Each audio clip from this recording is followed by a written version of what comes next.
আপনাদের আজকে এখানে এসে সমাবেশে বা প্রতিবাদ মিছিলে এসে উপস্থিত হলেন, আপনাকে জামাতের কর্তৃপক্ষ আপনি কোনো টাকা বা খাওয়া এগুলো আপনাদের কি ব্যবস্থা করছে? বাংলাদেশ জামাত ইসলামী একটা ভালো সৎ ও দক্ষ দল।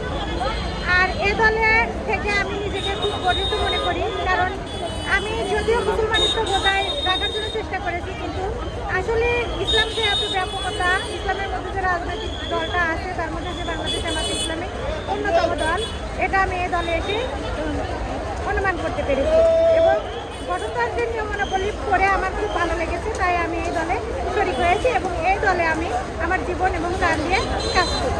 আপনাদের আজকে এখানে এসে সমাবেশে বা প্রতিবাদ মিছিলে এসে উপস্থিত হলেন, আপনাকে জামাতের কর্তৃপক্ষ আপনি কোনো টাকা বা খাওয়া এগুলো আপনাদের কি ব্যবস্থা করছে?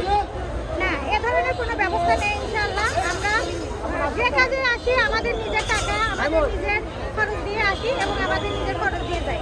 এখন প্রশ্ন হতে পারে যে কেন আসেন আপনি? আমরা আসি একমাত্র আল্লাহর সন্তুষ্টি অর্জনের জন্য এবং আল্লাহ সন্তুষ্টি অর্জনের জন্য আমরা এই দল করি। আপনি বলছেন যে আল্লাহ তাআলার সন্তুষ্টির জন্য এবং আপনাদের কোনো টাকা পয়সা দেওয়া হয় না, এই জন্য আপনার ন্যায় এবং ইসলামের মধ্যে যে দলটি আছে মানে সত্য পথে আপনারা বলছেন, বা আমরা কিছুক্ষণ পূর্বে কাভার করলাম তারা বলছেন এই জন্য আপনার জামাত ইসলামের দল করে থাকেন। হ্যাঁ হ্যাঁ, আমি জানি যে এটাই একমাত্র আদর্শ পথ, এই দলই ভালো দল, এই জন্যই আমি এই দল। ধন্যবাদ আপনাকে। শেরপুর থেকে আপনি কাকে যাচ্ছেন আগামী জাতীয় সংসদ নির্বাচনে বিজয় হোক? রফিকুর রহমান ভাইকে চাই। দাঁড়িপাল্লা প্রতীকে আছেন, দবির রহমানকে আপনি চাচ্ছেন।